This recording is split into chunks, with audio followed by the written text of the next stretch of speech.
आज मैं आपको पॉलीसाइफोनिया में जनन के बारे में बताऊंगी। पॉलीसाइफोनिया के जीवन चक्र में 3 भिन्न प्रकार के थैलस पाए जाते हैं। पहला है गैमेटोफाइट या युग्मोद्भिद। ये थैलस अगुणित होते हैं तथा इनमें जननांगों का निर्माण होता है।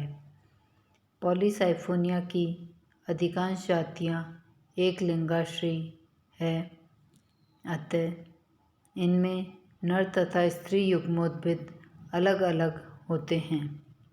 नर युग्मोद्भिद में पुंमणुधानियाँ या स्पर्मेटेंजिया तथा स्त्री युग्मोद्भिद में कार्पोगोनिया का विकास होता है। अब दूसरी प्रकार का है टेट्रास्पोरोफाइट या चतुष्क बीजाणुद्भिद कहते हैं। अलैंगिक थैलस होता है ये थैलस द्विगुणित कार्पो बीजाणुओं से विकसित होते हैं। इनमें जननांगों का निर्माण नहीं होता है, परंतु चतुष्क बीजाणुधानियाँ या टेट्रास्पोरेंजिया बनती है। इन बीजाणुधानियों में अचल चतुष्क बीजाणु बनते हैं, नॉन मोटाइल टेट्रास्पोर्स बनते हैं।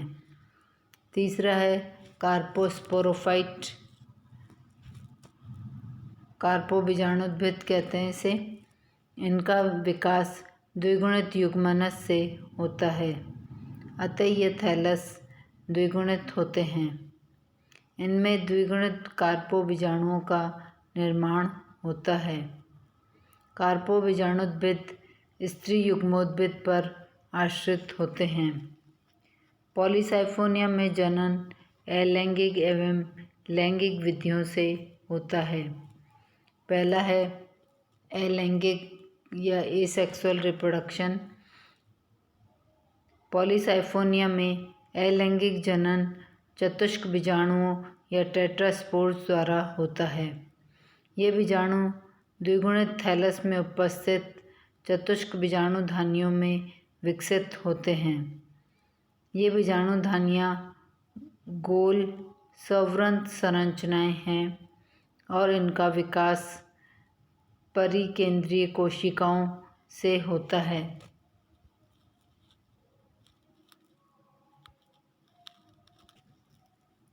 फलद परिकेंद्रीय कोशिकाएं चतुष्क बीजाणुधानी प्रारंभिक कहते हैं। उसी स्तर की अन्य परिकेंद्रीय कोशिकाओं से अपेक्षाकृत छोटी होती है।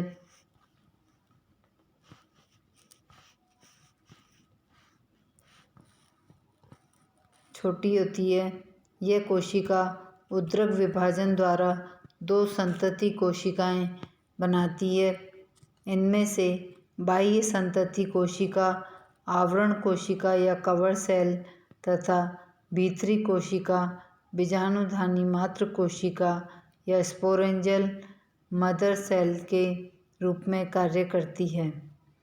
आवरण कोशिका पुनः विभाजित होकर 2 या अधिक आवरण कोशिकाएं बनाती है, जबकि बीजाणुधानी मात्र कोशिका अनुप्रस्थ विभाजन द्वारा नीचे की ओर एक स्टॉक सेल तथा ऊपर की ओर स्पोरेंजियल सेल बनाती है।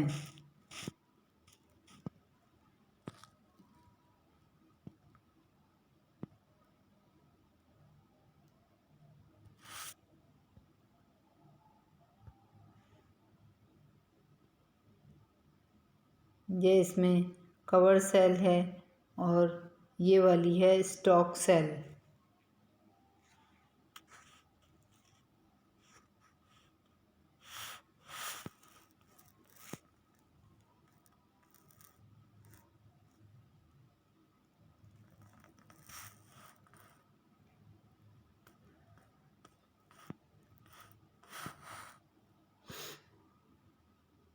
आवरण कोशिका पुनः विभाजित होकर 2 या अधिक आवरण कोशिकाएं बनाती है, जबकि बीजाणुधानी मात्र कोशिका अनुप्रस्थ विभाजन द्वारा नीचे की ओर एक स्टॉक सेल या वृंत कोशिका तथा ऊपर की ओर बीजाणुधानी कोशिका बनाती है।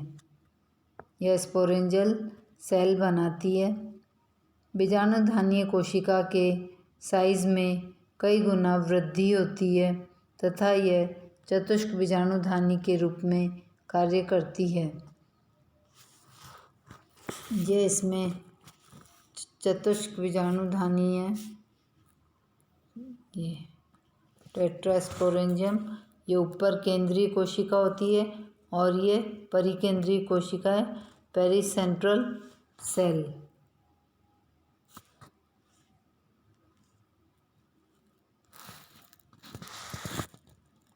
इस बीजाणुधानी का द्विगुणित केंद्रक अर्धसूत्री विभाजन द्वारा 4 अगुणित केंद्रक बनाता है।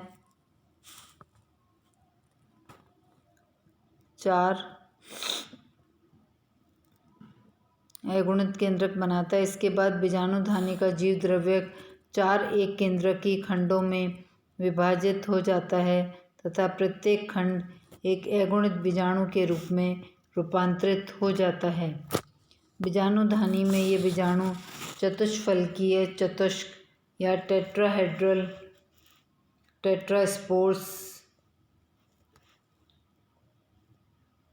टेट्राहेड्रल, टेट्राड में व्यवस्थित होते हैं।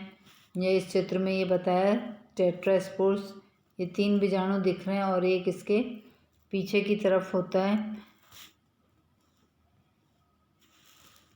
चतुष्क बीजाणुओं का विमोचन बीजाणुधानी की भित्ति फटने तथा समीपवर्ती आवरण कोशिकाओं के अनुदैर्ध्य सतह से अलग हटने पर होता है। प्रत्येक बीजाणुधानी में उत्पन्न 4 चतुष्क बीजाणुओं में से 2 नर युग्मोद्भिद या मेल गैमेटोफाइट तथा शेष 2 बीजाणु स्त्री युग्मोद्भिद या फीमेल गैमेटोफाइट बनाते हैं। अब है लैंगिक जनन। पॉलीसाइफोनिया में लैंगिक जनन विषम युग्मकी या ऊगैमस प्रकार का होता है। इसके थैलस एक लिंगाश्री या डायोसियस होते हैं।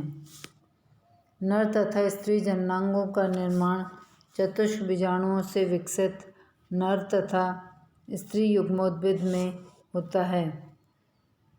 मेल या नर जननांग, मेल रिप्रोडक्टिव ऑर्गन्स, नर जननांग अचल पुंमणुधानी या स्पर्मेटेंजिया या पुधानी कहलाते हैं। ये नर युग्मोद्भिद में शीर्ष के निकट स्थित फलद लघु शाखाओं ट्राइकोब्लास्ट में सघन समूहों में विकसित होते हैं। ये दिखाया है, ये ट्राइकोब्लास्ट है और ये है स्पर्मेटेंजियम जो कि मेल रिप्रोडक्टिव ऑर्गन है। ये इसके थैलस की मेन एक्सिस है। इस प्रकार से दिखाया है इसमें। जब ये शाखाएं 2-3 कोशिकीय अवस्था में होती है तो इनमें द्विविभाजन या डाइकोटोमस ब्रांचिंग होता है। कुछ जातियों में द्विभाजन डाइकोटोमी की दोनों शाखाएं फलद होती हैं, जबकि अन्य जातियों में इसका एक अक्ष फलद तथा दूसरा बंध्य होता है। बंध्य शाखाएं पुनः द्विभाजित होकर फलद अक्ष बनाती है।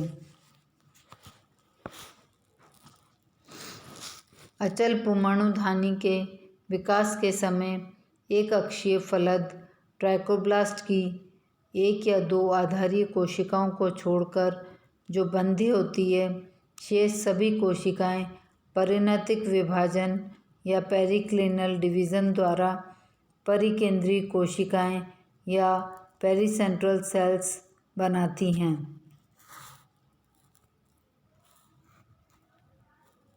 ये इसमें बताया है, ये बीच में कनेक्टिंग पिट होता है। इन कोशिकाओं में ये सेंट्रल सेल्स हैं और ये बीच वाली जो सेल्स हैं ये परिकेंद्रीय कोशिकाएं होती हैं।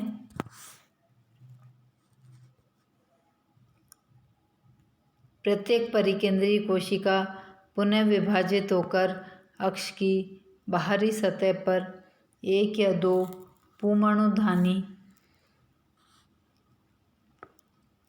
मात्र कोशिकाएं या स्पर्मेटेंजियल मदर सेल्स बनाती हैं।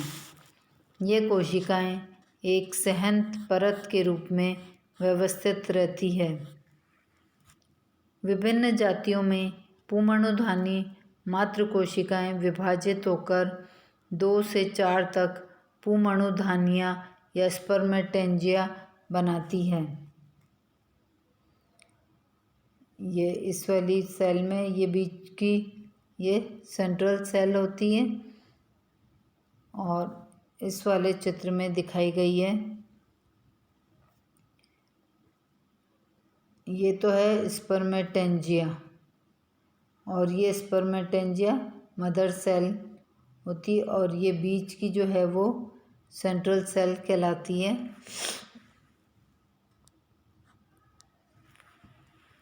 प्रत्येक पुमणुधानी एक दीर्घायत या ओब्लॉन्ग या गोल एवं एक कोशिकीय संरचना है।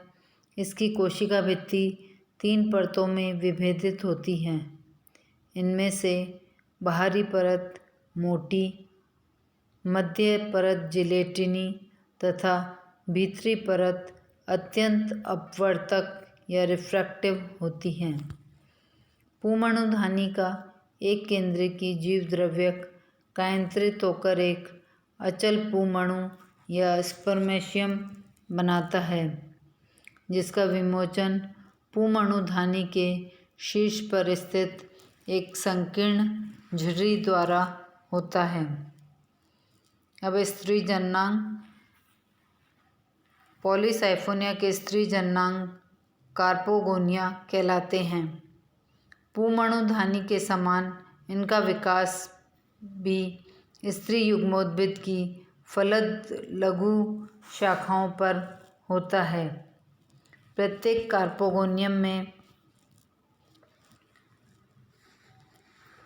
कार्पोगोनियम जो एक फ्लास्क के समान संरचना है, 2 से 5 कोशिकीय कार्पोगोनिया तंतु या कार्पोगोनियल फिलामेंट्स के शीर्ष पर स्थित होता है। इसके आधारीय फूले हुए भाग में एक अंड या एग तथा ऊपर की ओर लंबी संकीर्ण ग्रीवा के समान ट्राइकोगाइन होती है।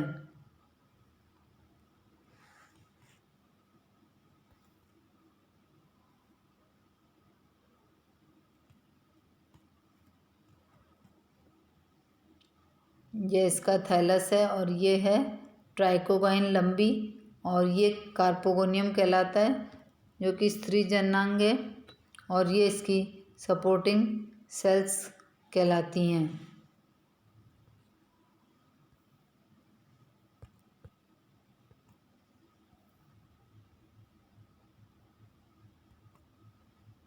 इसमें ये एपिकल सेल्स हैं। ये फीमेल ट्राइकोब्लास्ट होता है।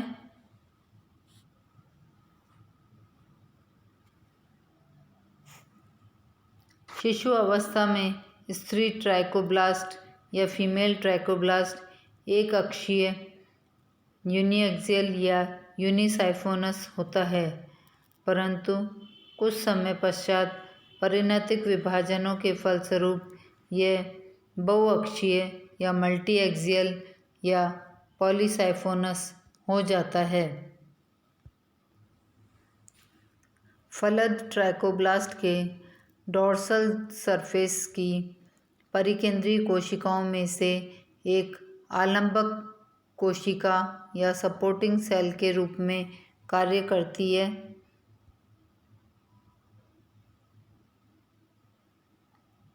यह इस चित्र में बताया गया है। यह इसमें सपोर्टिंग सेल होती है।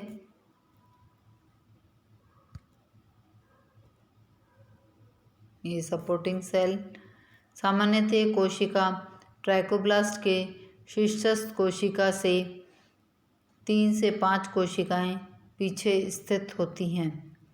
इस कोशिका में अनेक अनुप्रस्थ विभाजन होते हैं, जिसके फलस्वरूप 4 से 5 कोशिकीय वक्रित कार्पोगोनियल तंतु या कार्पोगोनियल फिलामेंट्स का निर्माण होता है।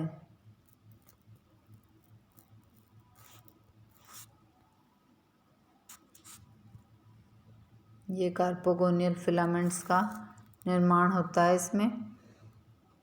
इस तंतु की शीर्षस्थ कोशिका कार्पोगोनियल मात्र कोशिका के रूप में कार्य करती है तथा अंततः कार्पोगोनियम में रूपांतरित हो जाती है। इस तरीके से ये कार्पोगोनियम बनता है और ये ट्राइकोगाइन है और ये सपोर्टिंग सेल है और ये ऊपर लंबी ट्राइकोगाइन होती है। इस अवस्था में आलंबक कोशिका में एक अनुप्रस्थ और एक अनुदैर्घ्य विभाजन होता है, जिसके फलस्वरूप 2 बंध्य प्रारंभिक कोशिकाएं या इनिशियल सेल्स बनती हैं। इनमें से जो संतति कोशिका आलंबक कोशिका के आधार पर स्थित होती है वह आधारीय बंध्य प्रारंभिक या बेसल स्टेराइल इनिशियल तथा जो पार्श्व स्थिति में होती है अर्थात अनुदैर्घ्य विभाजन से निर्मित संतति कोशिका वह पार्श्व बंध्य प्रारंभिक या लेटरल स्टेराइल सेल कहलाती है। ये बेसल स्टेराइल सेल होती हैं, ये इधर सपोर्टिंग सेल्स होती हैं और ये है कार्पोगोनियम। और इस वाले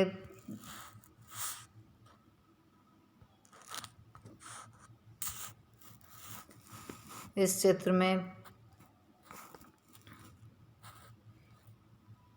ये तो है कार्पोगोनियम और इधर साइड में है लेटरल स्टेराइल फिलामेंट्स और ये नीचे की तरफ क्या है ऑक्सिलरी सेल और ये बाहर की कोशिकाएं कहलाती है पेरिकार्प।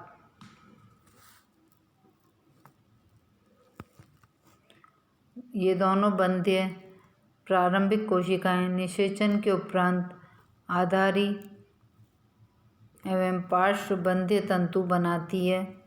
इस अवस्था में कार्पोगोनियम निषेचन के लिए तैयार होता है।